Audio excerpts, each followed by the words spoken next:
Selamat pagi, jumpa kembali dengan saya di GKJ Wolo bersama saya Doni Setiawan.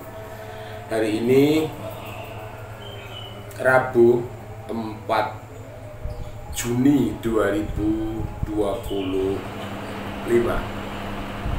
Berkat Tuhan, kasih karunia Tuhan, damai sejahtera Tuhan selalu ada dalam kehidupan saudara-saudara dimanapun saudara berada.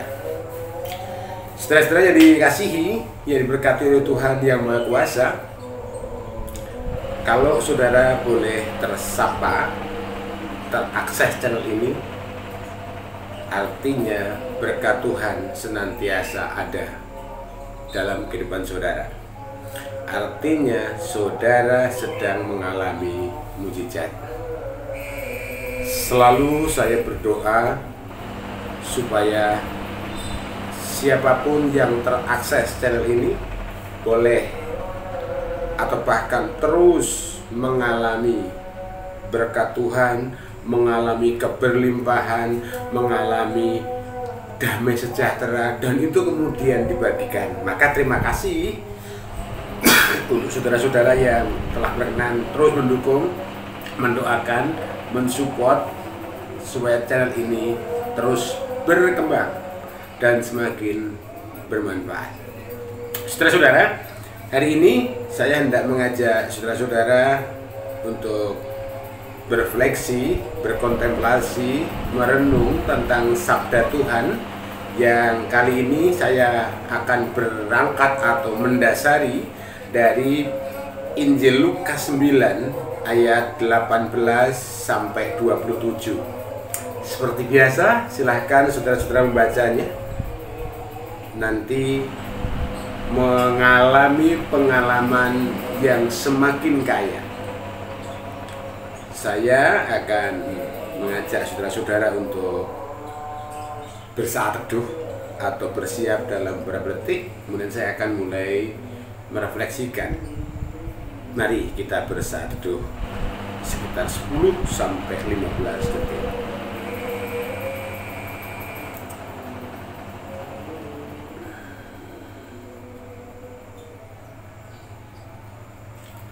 Nah, saudara-saudara, saat sudah cukup. Saya memberi tema sapaan sabda saat ini, mengalami dan bukan katanya. Saya ulangi, mengalami dan bukan katanya. Saudara-saudara, hidup beriman atau beragama seperti yang sudah saya tegaskan, bukan pengetahuan kognitif, bukan paksaan, meskipun bisa berangkat dari ajaran. Tidak sedikit orang beragama atau beriman yang menjalaninya bukan berdasarkan pengalaman, melainkan karena ajaran atau doktrin. Ini bukan berarti doktrin itu salah, bukan. Doktrin adalah cerita tentang pengalaman yang diformulasikan. Sekali lagi, doktrin atau ajaran itu adalah cerita tentang pengalaman yang diformulasikan. Itu bukan pengalaman itu sendiri, itu sering saya tegaskan. Nah, bacaan ini berangkat dari, atau renungan ini berangkat dari cerita tentang Rasul Petrus yang ditanyai oleh Tuhan Yesus, atau tepatnya para murid. Menurut orang banyak, aku ini siapa? Para murid menjawab ABCD, menurut ini.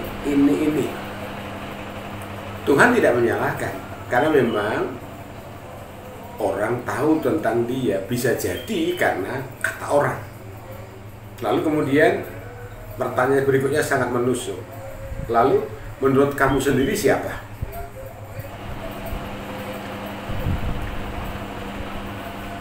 Kata orang banyak, siapakah aku ini?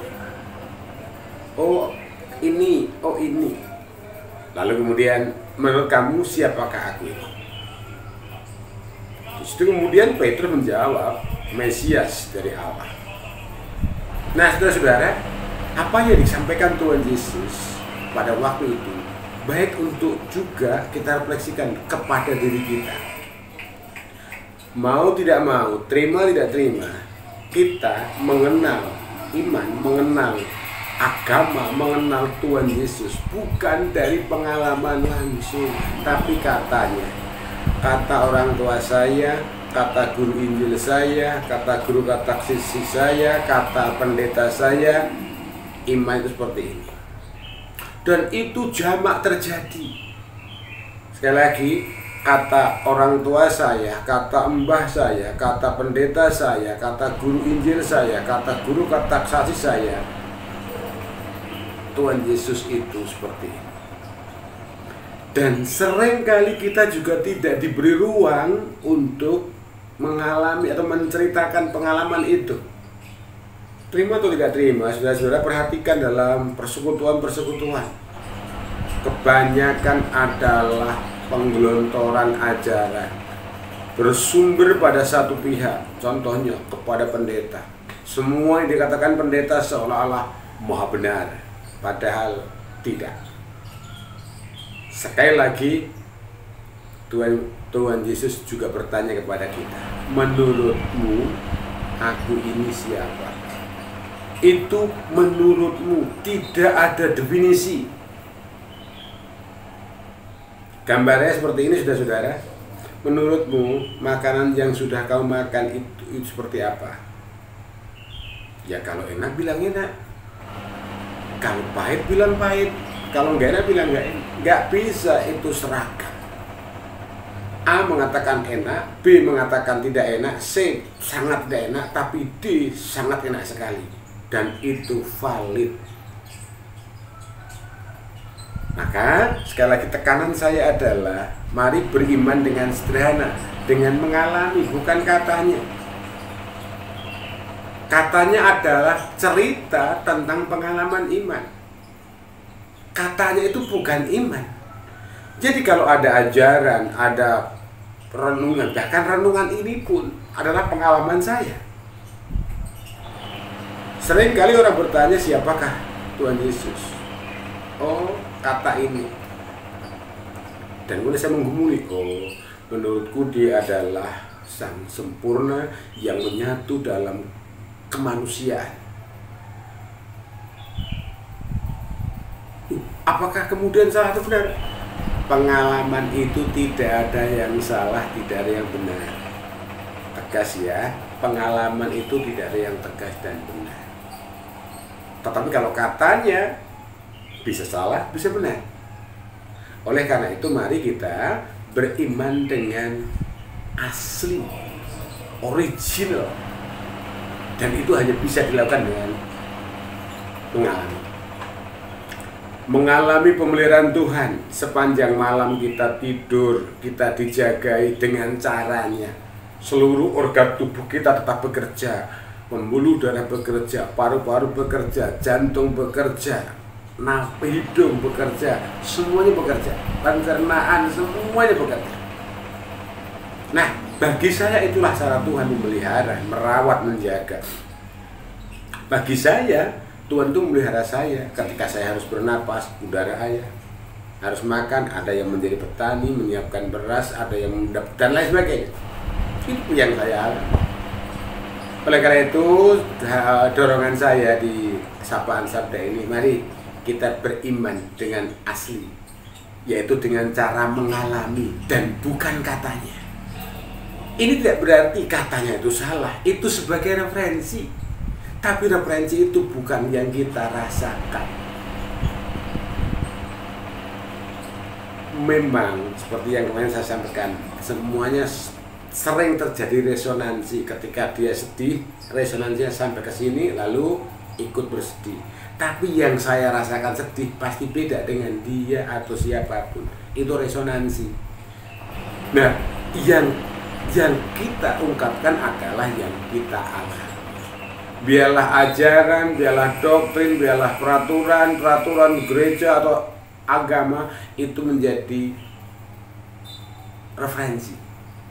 Dan kalau kemudian dari getaran referensi itu kita juga bergetar atau tergetar, terresonansi, ya yang kita ceritakan adalah yang kita alami, karena pasti berbeda dengan yang diajarkan. Demikian sapaan sabda saat ini. Tuhan berkati seluruh karya saudara, aktivitas saudara. Dan jikalau apa yang saya sampaikan bermanfaat, silahkan bagikan kepada keluarga, grup saudara atau apapun, sehingga itu bisa bermanfaat. Karena itu pun salah satu cara untuk ikut terlibat dalam membangun channel ini. Saya juga akan kembali menuliskan, jika siapapun yang hendak ikut terlibat dalam menjaga, mempertahankan channel ini, juga GKJ Wolo, saya akan tuliskan di deskripsi. Like, subscribe, share, dan komen, itu cara mensupport agar ini tetap bertahan. Salam sejahtera, berjumpa di video sapaan, video-video berikutnya. Amin.